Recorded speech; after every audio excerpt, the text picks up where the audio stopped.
Jack didn't start a side hustle because he hated work. He started because his normal life felt too small, like he was doing everything right and still not moving fast enough. Work, bills, responsibilities, and not much left over. Marcus knew that feeling too. He was 29, and so was Jack. Both earned about $58,000 a year. Both wanted more freedom, more control, more proof that their future could still change. But they responded to that pressure in different ways. Jack looked for something that could change everything. Marcus looked for something that could make life less fragile. Neither knew exactly where the next few years would lead. They just knew staying the same no longer felt like enough. Both started with the same feeling. Their current jobs felt too slow. At their savings rate, financial freedom felt decades away. Jack decided to build something. Marcus decided to strengthen slowly. Jack watched a TikTok video. Someone quit their job through Shopify, living their dream. Jack watched it twice, not for the strategy, for the proof that transformation was possible. Marcus saw the same video, felt tempted. For a moment, it pulled him in too. But he kept his $300 monthly investment going. Less exciting, more consistent. Jack bought a domain, signed up for Shopify, $12 and $39 a month, started building a store, felt alive, like his life was finally expanding. Marcus added $200 to his emergency fund that month. Felt boring. But his savings grew to $5,400. Jack's first sale came 3 weeks later, $18. It wasn't about the money, it was about the validation. Someone had participated in his future. For a moment, the whole thing felt real. Marcus's investment account gained $140 that month. Market returns. Felt like nothing. No notification worth screenshotting. No exciting turning point. Just quiet progress in the background. Over 6 months, Jack reinvested constantly. Ads, $300. Branding, $200. Courses, $600. Tools, $180. Total invested, $2,400. Revenue, $180. Net, minus $2,220. But it felt like building. It felt temporary. It felt like the painful part before the breakthrough. Marcus kept his routine. $300 monthly to investments, $150 to savings. Total invested, $2,700. Accounts grew to $7,800. Net, plus $1,200 including returns. Felt like nothing was happening. No dramatic moment. No emotional high. Just a system doing its job slowly. Jack started checking analytics constantly. During work, before bed, first thing in the morning. Not because he was making money, because the possibility that it could work kept him emotionally alive. The numbers were small, but the meaning behind them felt huge. Marcus checked his investment app once a month, not because he didn't care, because the outcome didn't require daily attention. His plan did not need his emotions every morning. It just needed time. Jack had a good month. 3 sales. $64 revenue. After expenses, still negative overall. But the spike felt like proof. It felt like momentum. It felt like the universe had finally blinked back. Marcus had a good month too. Mark it up. His accounts gained $420. Felt like background noise. Useful, positive, but not life-changing. Jack's friends asked how the business was going. He said it was growing. Technically true. Revenue went from $18 to $64. But he didn't mention he'd spent $2,400. Marcus's friends didn't ask about his investments, because there was nothing exciting to report, just slow accumulation. Over a year, Jack had invested $4,800, earned $320. Net, minus $4,480. His savings dropped to $2,100. His retirement contributions paused.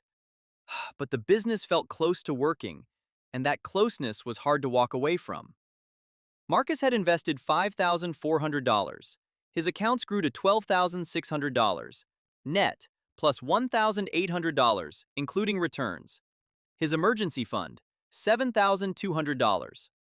Felt like nothing special was happening. But Jack tried relaxing one weekend. 15 minutes into a movie, guilt started. He should be optimizing the store, improving product pages, testing new ads, watching one more tutorial, finding one better product. He closed the movie. Opened his laptop. Marcus spent the weekend hiking. Didn't think about money once. Monday morning, his accounts were still growing automatically. A friend asked if Jack wanted to invest in a rental property together. $8,000 down payment. Jack checked his savings. $2,100. All reinvested into the business. He couldn't. Marcus had $7,200 in his emergency fund, plus $12,600 in retirement. He could participate if he wanted. This was economic opportunity divergence. The problem wasn't that Jack wasn't building. The problem was that building the business cost more than it created, and the hope kept him funding it. Marcus wasn't building something exciting. He was building something that didn't require constant emotional maintenance. Jack had a viral moment. A video about his product got 40,000 views, 5 sales that week, $110. It felt like the breakthrough was starting. He added another $1,500 into ads, trying to capitalize. Then the momentum faded. Revenue went back to $20 a month. Marcus had a good market month. His accounts gained $780. Didn't change his routine at all. Over 18 months, Jack had spent $6,600, earned $580. Net, minus $6,020. His savings, $800. His retirement, untouched for 18 months. His debt, started using credit card for business expenses, $900. Marcus had invested $8,100. His accounts, $16,400. Net, plus $2,700. His savings, $9,600. His debt, $0. Jack felt entrepreneurial. Marcus felt boring. Jack tried quitting once, closed the laptop, told himself he'd accept his normal job. It lasted 3 days. By the 4th, he was back on Shopify.